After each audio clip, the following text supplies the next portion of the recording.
Discussion کر سکتے تھے، ان کے سوالوں کے جواب دے سکتے تھے، ان کو دیکھ سکتے تھے۔ اب ایک تصوراتی خیالی دنیا ہے ہماری جس میں بابا ہے۔ بہرحال میں تو سب پیرنٹس سے یہ ہمبل ریکویسٹ کروں گی کہ بچوں کے ساتھ ہم بہت ساری لائف اپنے بچوں کے لیے اسٹرگل کرتے ہیں، تو بچوں کے ساتھ اس طرح کا بیہیو ہونا چاہیے پیرنٹس کا کہ جانے کے بعد ان کو اچھے طریقے سے جو ہے ان کے لیے، یعنی کہ ان کو اچھے الفاظ میں پیرنٹس کو بچے یاد کریں، ایسے پولائٹلی بچوں کو ہینڈل کرنا سیکھیں ہم لوگ کہ ایک اچھی اگزامپل بنے۔ ایک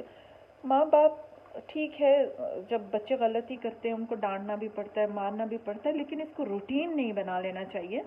آپ کے دبکے میں، آپ کی آنکھ کی گھوری میں اتنا ڈر اور وہ احترام اور خوف ہونا چاہیے کہ بچہ ویسے ہی اس کو پتہ چلے کہ میرے بابا کے فیس ایکسپریشن یا ماما کے فیس ایکسپریشن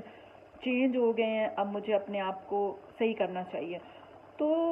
جو میرے بابا کہا کرتے تھے نا کہ یہ جو تھپڑ ہوتا ہے نا، یہ جب اٹھتا ہے تو ڈر ہوتا ہے، جب لگ جاتا ہے نا، جب ہم مار دیتے ہیں کسی کو یا ڈنڈا یا جوتا، جب تک وہ مارا نہیں جاتا اور تو اس کا ڈر رہتا ہے۔ جب وہ مار دیتے ہیں بچے کو، ہم ڈنڈوں سے جوتوں سے مار دیتے ہیں، وہ ڈر ختم ہو جاتا ہے۔ وہ کہتا ہے یہ تو کھائی ہے، پہلے بھی مار کھائی ہے، ابھی بھی کھا لیں گے تو کوئی مسئلہ نہیں۔ پھر وہ یوز ٹو ہو جاتے ہیں، ان کو کچھ نہیں ہوتا، وہ پھر ان کی روٹین بن جاتی ہے کہ بھی ہاں بھائی بس یہی ہوتی ہے مار تھپڑ کی، یعنی کہ اتنا کئی درد ہوتا ہے تو چھوڑو یار، خلی ولی کرو، یہ تو پھر ایسے کوئی معمولی بات ہے، اتنا کوئی بڑا ایشو نہیں ہے، غلطی کریں گے پھر ایک بار کریں گے، دو بار کریں گے، وہ پھر اپنی روٹین ہی بنا لیں گے، مار کھاتے رہیں گے اور وہی غلطیاں رپیٹ کرتے رہیں گے۔ تو بابا کی بات مجھے بہت اچھی لگتی ہے کہ تھپڑ جب تک لگتا نہیں ہے ڈر ہوتا ہے، جب مارنے کی عادی بنا لیتے ہیں ہم بچوں کو تو پھر ان کے لیے اوپر مار بھی اثر نہیں کرتی ہے۔ تو اچھے پیرنٹس جو ہوتے ہیں ان کی زبان میں ہی اثر ہونا چاہیے، یعنی کہ آپ سے بڑھ کر پھر جوتا اور مکہ اور ڈنڈا ہو گیا کہ آپ سے بڑھ کر زیادہ وہ ویلیو رکھنے لگ جائیں گے کہ بھی ہاں باپ کا ڈر نہیں ہے، باپ کی عزت نہیں ہے، باپ کا احترام نہیں ہے، جوتے کا ڈر ہے۔ تو جو سکسیسفل پیرنٹس ہیں جو ایک اچھی فیملی کو لے کر لیڈ کرتے ہیں، آگے چلتے ہیں، کامیاب ہوتے ہیں، وہ ایسے ہی پیرنٹس ہوتے ہیں جو فرینڈلی ہوتے ہیں بچوں کے ساتھ، ان کا بیہیو اتنا پولائٹلی ہوتا ہے، وہ ہر چیزوں کو اتنی سافٹلی ہینڈل کرتے ہیں کہ کبھی بھی اوور ری ایکٹ نہیں کرتے کسی کی چیز کے اوپر۔ چھوٹے بچے ہیں تو وہ شرارتیں بھی کرتے ہیں، سب کچھ ہوتا ہے، لیکن پیرنٹس میں اور بچوں میں پھر کیا فرق رہ جائے گا اگر بچے بھی ایک غلطی کر رہے ہیں اور پیرنٹس اس سے بھی بڑی غلطی کر لیں کہ بچوں کے ساتھ اتنا مس بیہیو کریں کہ بچے ماں باپ سے بدظن ہو جائیں۔ دنیا بہت ہی ٹیمپریری ہے، اس میں بہت عارضی ہم لوگوں کا ٹھکانہ ہے، ہم سبق پڑھا کر تھکے ہوئے ہیں، یہ سارے ہم سب بہت اچھی طرح سے جانتے ہیں، پتہ نہیں کتنے بڑے بڑے لیکچر سنتے ہیں، سناتے ہیں، لیکن کوئی بھی اثر نہیں ہوتا ہمارے اوپر۔ پریکٹیکل لائف میں ہم بالکل ٹوٹلی ڈفرینٹ ہو جاتے ہیں، یعنی کہ اب ہم بابا کے جانے کے بعد جو بھی ہماری ڈسکشن بہن بھائیوں کی ہوتی ہے، ہم بابا کی ساری اچھی باتیں ہیں، انہی باتوں کو لے کر ہم ہنستے بھی ہیں اور روتے بھی ہیں۔ تو وہ اتنے نفیس انسان تھے کہ کوئی جتنی بھی باتیں ہم نے اس 15 دنوں میں کی ہیں، یعنی آج میرے بابا کو فوت ہو کر 15 دن ہو گئے، ان 15 دنوں میں جو بھی ہم نے باتیں کی ان میں ایک بات بھی ایسی نہیں ہوئی یا ہمیں کوئی یاد آئی ہو، کیونکہ ہم نے کوئی نئی پرانی بات نہیں چھوڑی جس کا تذکرہ نہیں کیا ہو۔ لیکن ان 15 دنوں میں جتنی بھی ڈسکشن بابا کو لے کر ہوئی، ہم نے کی یا غیروں نے کی یا اپنوں نے کی، اس میں کہیں پر بھی میرے بابا کی بد اخلاقی کا، روڈ بیہیو کا، کوئی بچوں کے ساتھ زیادتی کا، ظلم کا کوئی ایک بھی واقعہ ہمیں یاد نہیں آیا، سوائے اس کے کہ وہ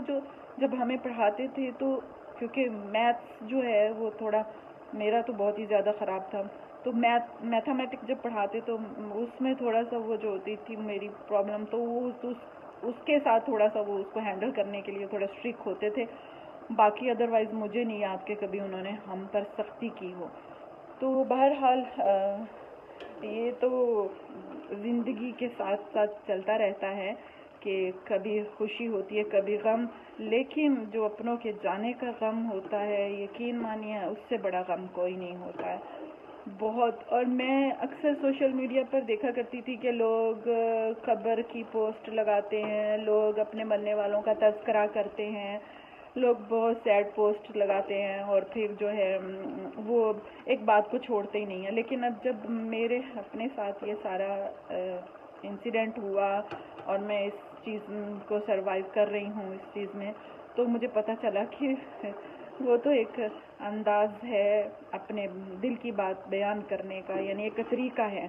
جس سے وہ اپنی فیلنگز کو شو کرتے ہیں کسی طرح سے اپنے درد کو ہلکا کرنے کے لیے۔ ادروائز وہ اسٹیٹس لگانے سے یا ویڈیو اپلوڈ کرنے سے وہ جو دنیا سے چلا گیا، نہ تو وہ ویڈیوز دیکھ سکتا ہے، نہ وہ اسٹیٹس کو پڑھ سکتا ہے، نہ وہ اس پر کمنٹ کر سکتا ہے، کچھ بھی نہیں۔ لیکن بس یہ ہے کہ وہ ایک اپنی ایکسپریشنز جو اپنے فیلنگز ہیں وہ ان کو شیئر کرتا ہے اپنوں کے ساتھ، اور تھوڑا چاہتا ہے وہ یہ کہ کوئی اس کو تسلی دے، کوئی اس کو بولے کہ ہاں بھائی آپ ریلیکس رہو، آپ اللہ آپ کے ساتھ ہے، یعنی کوئی اس کو ایسی باتیں کرے جس سے اس کے دکھ کم ہو۔ ادروائز اس کا مقصد یہ نہیں ہوتا ہے کہ وہ کوئی بتا کر لوگوں کو کی سمپتھی لینا چاہتا ہے یا کچھ ایسا۔ بس مین چیز کیا ہوتی ہے کہ اس کی یہ خواہش ہوتی ہے، اس کا مقصد یہ ہوتا ہے یہ سب کرنے کا کہ جو ہے کوئی اس کا اپنا، کوئی اس کو یہ کہے کہ ہاں بابا نہیں آپ کے، تو ہم آپ کے ساتھ ہیں، ہم آپ کا دکھ درد بانٹیں گے، بھائی کوئی بہن کوئی رشتہ دار، وہ احساس ان کو دلانا چاہ کر تیار ہو گئے۔ اللہ سے دعا ہے اللہ آپ کے ماں باپ کو صحت اور تندرستی دے اور ان کا سایہ ہمیشہ آپ پر سلامت رکھے، آمین۔